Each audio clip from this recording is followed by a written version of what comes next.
하나님 말씀 공독해 올리겠습니다. 하나님 말씀은 고린도전서 13장 13절입니다. 오늘 사랑장 마지막 절이니까 우리 다 같이 한 목소리로 함께 합독하며 읽겠습니다. 시작. 그러므로 믿음, 소망, 사랑 이 세 가지는 항상 있을 것인데 그 가운데서 으뜸은 사랑입니다. 아멘.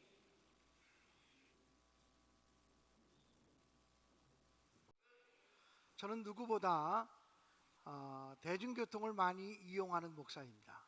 걷고 버스 타고 전철 타고 그걸 참 좋아하는데 어느 날 제가 아침에 일정이 있어서 나가려고 하는데 비가 몹시 많이 쏟아졌습니다.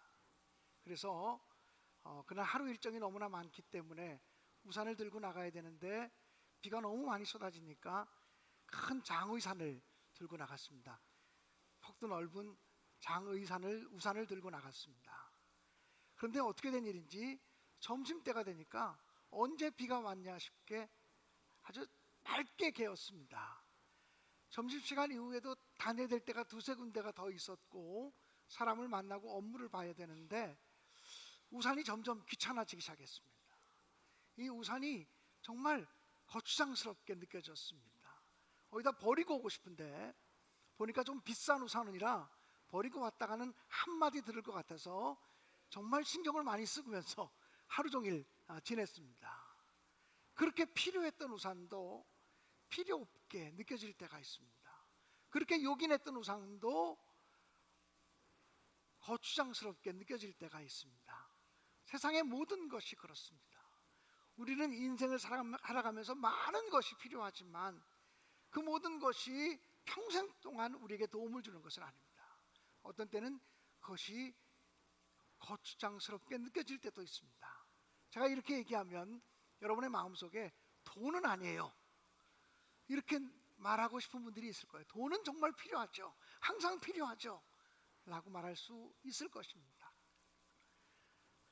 옛날 타이타닉이라고 하는 영화를 보니까 배가 대서양 한복판에서 파손돼 가지고 침몰하고 있을 때 몇 안 되는 구명보트를 타기 위해서 사람들이 아우성을 치고 있었습니다. 그런데 그 영화에 보면 어떤 사람이 가지고 있는 돈이 너무나 많아서 챙겨야 될 보석이 너무나 많아서 쩔쩔매고 있는 영상도 하나 잠깐 잡힌 것을 보았습니다. 그 순간에 많은 돈을 준다고 해서 구명보트를 양보할 사람이 어디 있겠습니까? 돈이라고 하는 것도 영원히 필요한 것은 아니라고 하는 생각이 듭니다. 우리가 살아가는 이 세상에 보면 흥분의 집에 사는 사람은 늘 화목하지만 놀분의 집에 사는 사람은 늘 물질 가지고 금전 가지고 싸우고 다투는 모습들을 많이 봅니다. 우리가 뉴스 보도나 매체를 보면 부모가 물려주신 재산 때문에 싸우고 어떤 때는 칼부림까지 나는 그런 가정들이 있는 것도 종종 볼 때가 있습니다. 그런 것을 바라보면 물질이 화근이구나, 돈 많은 것이 화가 되었구나 이렇게 느껴질 때도 있습니다. 물질이라는 것도 돈이라는 것도 항상 필요한 것은 아니라고 하는 사실입니다. 돈으로 좋은 집을 살 수 있습니다. 그러나 돈으로 행복한 가정을 살 수 있는 것은 아닙니다. 돈으로 좋은 침대를 살 수 있습니다. 그렇지만 좋은 침대가 좋은 수면과 숙면을 보장하는 것은 아닙니다. 좋은 침대를 가지고 있으면서도 불면증에 시달리는 많은 사람들이 있다고 하는 사실을 우리는 너무나 잘 알고 있습니다. 돈으로 우리 좋은 병원에 가서 좋은 의사에게 치료받을 수 있지만 실제 우리의 질병을 치료하는 것은 하나님의 능력이라는 것도 우리는 너무나 잘 알고 있습니다. 좋은 음식을 사서 비싼 돈을 주고 더 좋은 음식을 사서 먹을 수 있지만 돈이 입맛을 만들어주는 것은 아니라고 하는 것도 우리는 너무나 잘 알고 있습니다. 돈도 한계가 있다라고 하는 것입니다.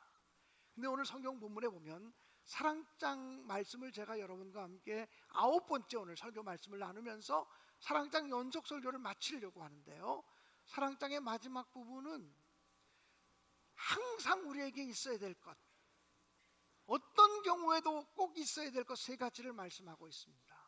믿음과 소망과 사랑은 항상 있어야 될 것이라고 선포하고 있습니다. 그렇습니다. 우리의 삶 속에 다른 것은 없어도 믿음과 소망과 사랑은 항상 있어야 합니다. 여러분, 믿음이라는 것이 얼마나 중요합니까? 믿음으로 구원받습니다. 믿음으로 기도할 때 응답받습니다.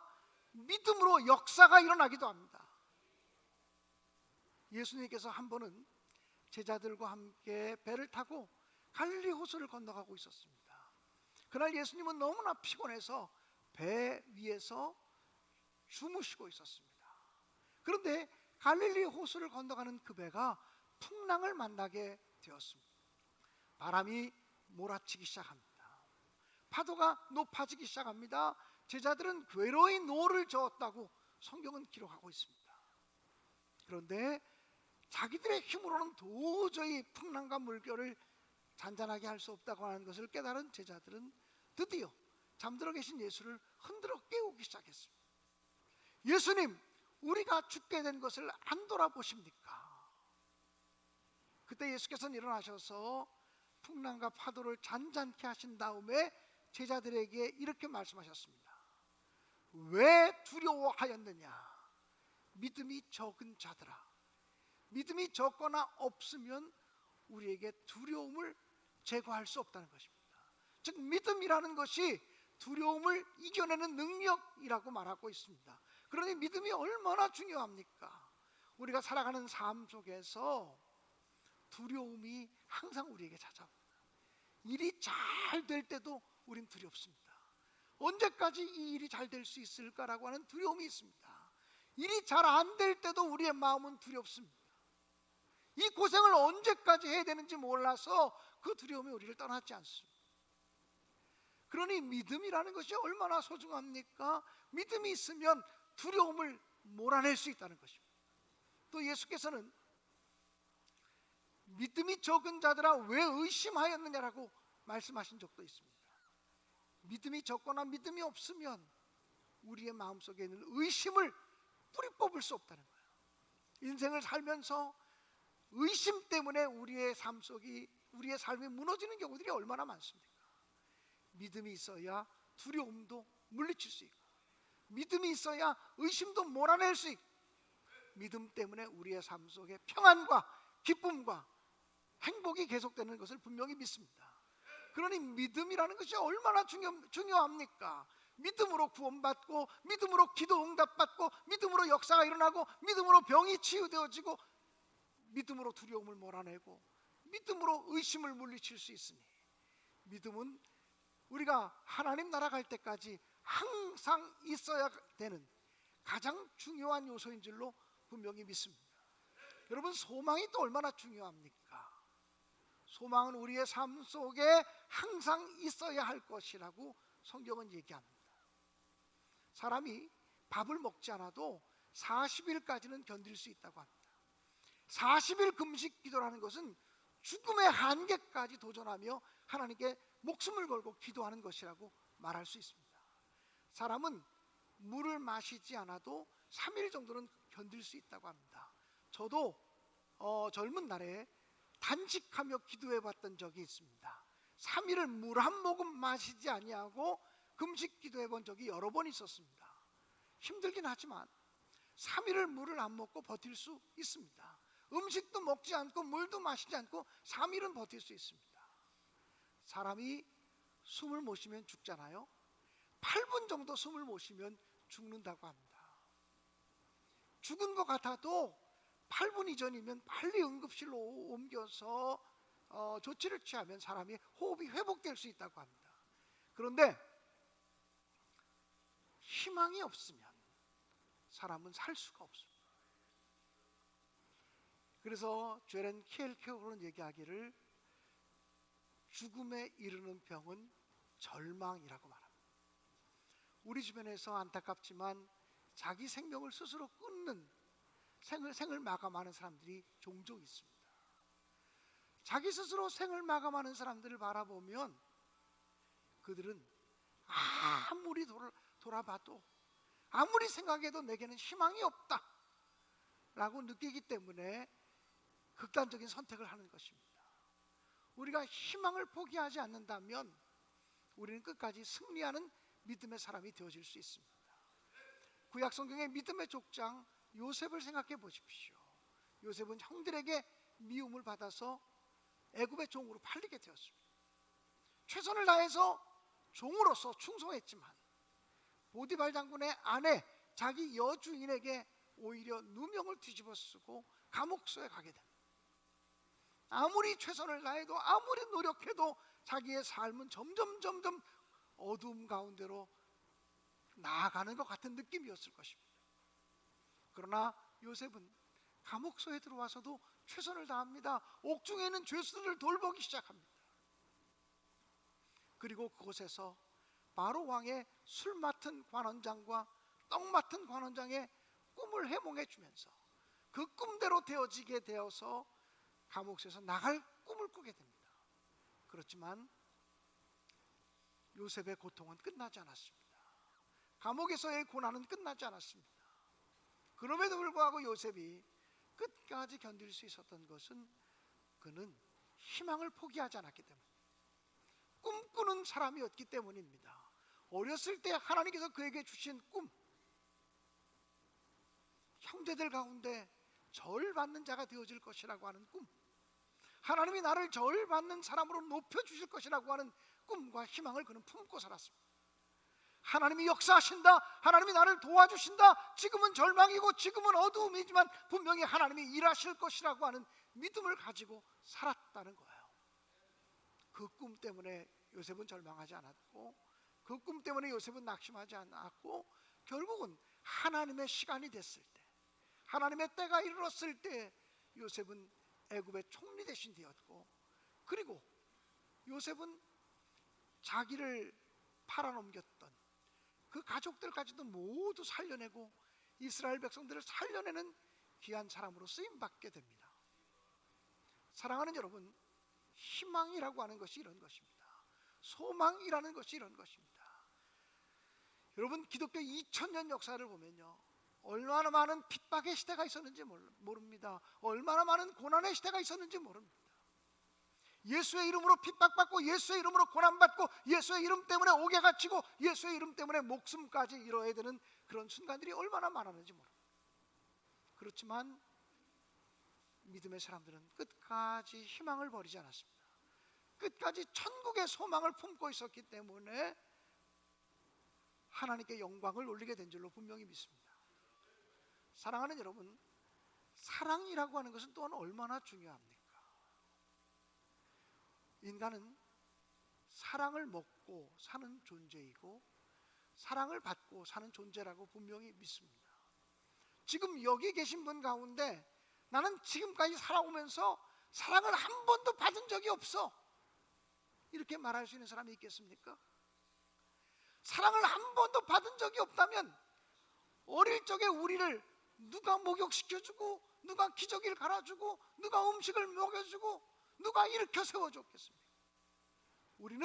우리가 인지하던 인지하지 못하던 사랑을 받고 살았기에 여기까지 온 것입니다. 영국의 유명한 기독교 작가이며 교수인, 지금은 돌아가셨습니다만 C.S. 루이스라고 하는 분이 있습니다. 이 C.S. 루이스라고 하는 분은 옥스퍼드 대학과 케임브리지 대학의 교수로 헌신하셨던 분입니다. 그분이 썼던 책들은 거의 대부분이 베스트셀러가 되어서 우리나라에도 많이 그분의 책이 번역이 되었습니다. 그 C.S. 루이스는 이런 이야기를 했습니다. 사람은 에로스 사랑에 의해서 태어나고, 에로스 사랑이라는 것은 남녀 간의 사랑입니다. 남녀 간의 사랑이 없다면 사람이 태어날 수 없겠죠. 사람은 에로스 사랑에 의해서 태어나고 스톨케 사랑에 의하여 양육받고, 이 스톨케라고 하는 사랑은 부모의 사랑을 말합니다. 부모의 사랑에 의해서 양육받고 필로스 사랑에 의해서 성숙하고, 필로스 사랑이라는 것은 친구 간의 사랑, 우정을 말하는 것입니다. 사람과의 사랑과 우정을 통해 사람은 성숙하고 아가페 사랑에 의해서 완성되어진다고 말했습니다. 이 아가페 사랑은 조건 없는 하나님의 사랑, 예수님의 사랑인 것입니다. 다시 말씀드리면 사람은 누구나 에로스 사랑에 의하여 태어나고 스톨케 사랑에 의해서 양육되어지고 필로스 사랑에 의해서 성숙되어지고 아가페 사랑에 의해서 완성되어진다. 어떤 형태의 사랑이든 사랑 없이는 살아갈 수 없는 것이 인간 존재라는 것입니다. 그런데 성경은 우리에게 사랑을 또 얼마나 많이 강조하고 있습니까? 성경에 나와 있는 수없이 많은 계명들, 어떤 계명을 어떻게 지켜야 될지 알 수 없을 때 예수님께서는 성경에 나오는 모든 계명들을 아주 명료하게 단순화시켜 주셨습니다. 마음을 다하고 힘을 다하고 뜻을 다하고 목숨을 다하고 성품을 다하여 주 너희 하나님을 사랑하라고 하는 것과 내 이웃을 사랑하라고 하는 계명이 선지자와 율법의 모든 계명들의 요약이고 강령이라고 말했어요. 사랑하는 여러분, 성경에 있는 우리를 향한 모든 하나님의 명령을 한마디로 요약하면 하나님 사랑하고 이웃 사랑하라고 하는 거예요. 사랑이라는 단어로 성경의 모든 계명과 율법들이 요약되어질 수 있다는 거예요. 그러므로 사랑 없이는 우리는 이 세상을 살아갈 수도 없고, 사랑 없이는 신앙생활 하는 모든 것들이 무의미할 수밖에 없다고 하는 사실을 다시 한번 기억했으면 좋겠습니다. 그래서 우리의 삶 속에 믿음과 소망과 사랑만은 항상 끊어지지 않고 간직되어지기를 주님의 이름으로 간절히 축원합니다. 그런데 왜 성경은 그 중에 제일은 사랑이라고 했을까요? 믿음, 소망, 사랑, 이 세 가지는 항상 있을 것인데 그 중에 제일은 사랑이라. 바울 사도는 사랑장을 기록하면서 왜 사랑이 그 중에 제일인지를 설명하지 않습니다. 그래서 우리는 사랑이 왜 믿음과 소망보다 앞서는 제일된 으뜸된 계명인지를 추론하고 묵상할 수밖에 없습니다. 설교를 준비하면서 묵상을 해보니 이런 생각이 들었습니다. 믿음과 소망은 자기 자신을 위한 것이지만 사랑은 다른 사람을 위한 것입니다. 믿음과 소망은 나를 세워가기 위한 것이지만 사랑은 다른 사람을 세워가기 위한 것입니다. 물론 나를 위해서 사랑하는 사람도 있습니다. 나의 체면, 나의 자존심, 나의 욕망을 채우기 위해서 사랑하는 사람도 있습니다. 그러나 분명한 것은 나를 위하여 사랑하는 사람은 그 사랑이 영원할 수 없다는 것입니다. 그 사랑은 곧 지치고 쓰러지고 쇠하해질 수밖에 없다는 거예요. 진정한 의미의 사랑은 예수 그리스도의 사랑처럼, 우리 하나님의 사랑처럼 남을 위한 사랑이어야 된다는 것입니다. 믿음, 소망보다 사랑이 더 으뜸인 것은 사랑은 남을 위한 행동이고 남을 위한 행위이기 때문에 그렇다고 하는 것입니다. 또 믿음과 소망은 하나님을 향한 우리의 자세를 이야기하는 것이라면 사랑은 하나님의 본질이라는 거예요. 그래서 야고보서 4장 6절이나 8절에 보면 하나님은 사랑이라, 하나님은 사랑이라, 이런 사실을 계속 강조하고 있습니다. 성경은 어디를 봐도 하나님은 믿음이다, 하나님은 소망이다 이렇게 말하진 않습니다. 하나님을 바라보는 것이 믿음이고 하나님을 신뢰하는 것이 소망이라고 말하긴 하지만 하나님 그 자체가 믿음이고 하나님 그 자체가 소망이라고 말하지 않습니다. 그러나 하나님 그분 자체가, 그분의 본성은 사랑이라고 성경은 명백하게 얘기합니다. 그렇기 때문에 믿음과 소망은 하나님을 향한 우리의 자세를 이야기한다면 사랑은 하나님의 본성을 이야기하는 거기 때문에 사랑이 믿음과 소망보다 으뜸된 것이라고 말할 수 있다는 것입니다. 또 영속성이라는 측면에서 보면 사랑이 가장 가장 오랫동안 계속되어진다는 점에서 믿음이나 소망보다는 현저하게 뛰어나다고 말할 수 있습니다. 물론 우리가 천국 가서도 믿음이 필요하겠고 천국 가서도 소망이 필요할지 모르지만 천국 가서 근본적으로 필요한 것은 사랑입니다. 천국 가기 전에 우리에게 필요한 것은 믿음과 소망이라면 천국 가서까지 필요한 것은 사랑이라고 하는 사실입니다. 그래서 옛부터 그 옛날 사람들은 이렇게 믿음과 소망과 사랑을 이렇게 설명을 했습니다. 가마꾼이 있습니다. 가마꾼이 앞에서 한 사람 가마를 끌고 갑니다. 또 뒤에서 한 사람이 가마를 밀고 갑니다. 여러분, 앞에서 가마를 끌고 가는 사람은 앞을 바라보며 나가기 때문에 소망이라고 말할 수 있습니다. 뒤에서 가마를 같이 밀고 가는 사람은 어디로 가는지 보이지 않지만 소망이 끌고 가는 대로 따라갑니다. 믿고 갑니다. 그래서 뒤에서 끄는 이 가마꾼을 믿음이라고 말할 수 있다면, 이제 신랑의 집에 도착하고 나서 가마가 내려지고 가마가 해체되어지면 가마꾼은 사라집니다. 믿음도 사라지고 소망도 사라집니다. 그 안에 있는 신부, 이게 사랑입니다. 신부만 남습니다. 신부만 신랑의 집으로 들어가서 신랑과 하나 되어 한 몸 되어 사랑을 나누게 됩니다. 그러므로 영원한 천국 하나님 나라까지 가서 영원히 계속되는 것이 사랑이기 때문에, 사랑이 믿음도 중요하고 소망도 중요하지만 사랑만이 영속성이라는 측면에서 으뜸되는 계명이다라고 말할 수 있습니다. 또 마지막으로 설명하자면, 사랑이 있으면 믿음이 따라오고 소망이 따라오게 되어져 있습니다. 다시 말하면 사랑은 믿음과 소망을 따라오게 만드는 가장 중요한 요인이라고 하는 것입니다. 여러분, 물론 믿음 없이, 사랑 없이도 믿음과 소망이 있을 수 있어요. 사랑이 없는 믿음과 소망은 가장 무섭고 잔인한 형태로 나타날 수 있습니다. 그런 예를 어디서 찾을 수 있을까요? 종교 전쟁. 여러분, 기독교도 기독교의 이름으로 종교 전쟁을 벌인 적이 있습니다. 십자군 전쟁이죠. 다 죽여, 다 물리쳐, 다 정복해, 그리고 예수 나라 만들어. 이것은요, 사랑이 없는 믿음과 소망에 대한 신념 때문에 만들어진 전쟁입니다. 사랑이 없으면 기독교라고 하는 이름으로 가장 무섭고 잔인한 죄를 범할 수도 있습니다. 지금 어쩌면 그 팔레스타인 땅에서 이루어지는 하마스와 이스라엘 간의 전쟁은 종교 분쟁이라고 말할 수 있습니다. 오래된 종교 분쟁이 계속 재현되고 있는 것입니다. 사랑하는 여러분, 사랑이 앞서가지 않으면 사랑이 없고 믿음과 소망만 있으면 이것은 무서운 종교 전쟁으로 번질 수 있습니다. 가장 타락한 모습이 되어질 수 있습니다. 반드시 사랑이 있고 믿음이 있고 소망이 있어야 완성되어지는 것이라고 말할 수 있습니다. 사랑이 없으면 모든 것은 허사이고, 사랑이 없으면 아무것도 아니라고 분명히 말씀하고 있습니다. 사랑하는 여러분, 미국의 유명한 석학이었던 헨리 나우엔이라고 하는 사람이 있습니다.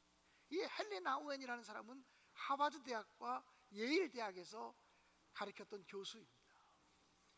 이 헨리 나우엔이라는 사람이 20년 동안 하버드 대학과 예일 대학에서 후학들을 가르치다가 그 명예로운 교수직을 탁 내려놓고 캐나다 토론토로 가서 데이브레이크라고 하는 중증 장애인 단체에 들어가서 봉사하는 생활을 시작했습니다.